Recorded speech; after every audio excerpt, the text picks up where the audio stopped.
101 વાતો વિજ્ઞાન સમજની. લેખક શ્રી યશવંત મહેતા.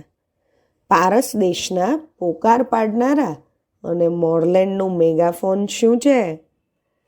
આજે ઈરાન કે પર્શિયા તરીકે જાણીતા દેશનું ખૂબ જૂનું નામ પાર્શ્વ દેશ એટલે કે પાછળનો દેશ કે પારસ દેશ છે.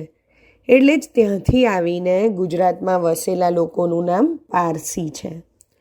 આ પારસ દેશમાં જૂના સમયમાં ઝડપી સંદેશાની આપલે માટે અજબ તરીકો અજમાવવામાં આવતો. મોટા ઘાંટાવાળા કેટલાક લોકો અમુક અંતરે ઊભા રહી જતા. એક જણો પોકાર કરીને સંદેશો બોલે, તે બીજો સાંભળે. આ બીજો માણસ ત્રીજાની દિશામાં મોં રાખીને સંદેશો પોકારે. ત્રીજો વળી એ સાંભળીને ચોથાની દિશામાં મોં કરીને સંદેશો બરાડે. આજકાલ કહેવાય છે કે એક જ વાત પાંચમા મોઢા સુધી પહોંચતા ફરી જાય છે. પહેલાં એ પાન ભાંગ્યાની વાત કરી હોય તે પાંચમા સુધી પહોંચતા 500 ગામ ભાંગ્યાની વાત બની જાય છે.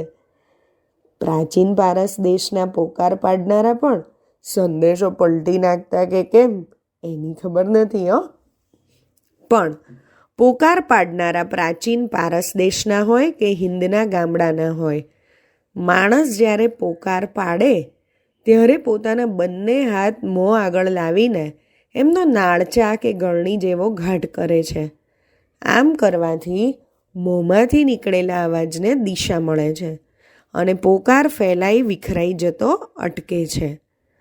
પોકારની બાબતમાં નાળચાના આકારનું મહત્ત્વ તો સૌ સમજતા હતા, પરંતુ હાથ સિવાયનો નાળચા આકાર પણ બનાવી શકાય એવો ખ્યાલ બહુ મોડો આવ્યો.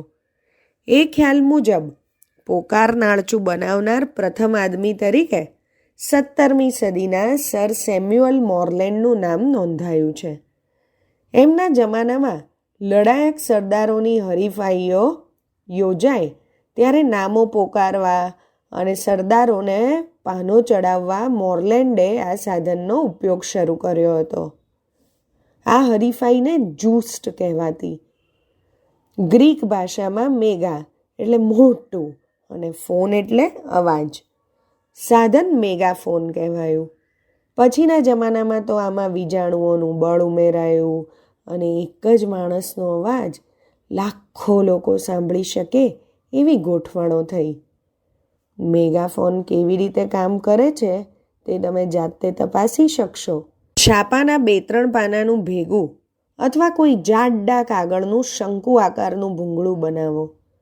એની અણીનો ભાગ કાપીને ત્યાં મોં રાખીને બોલો. દોસ્તો કહેશે કે યાર તમારો અવાજ તો ખૂબ મોટો છે, આવજો.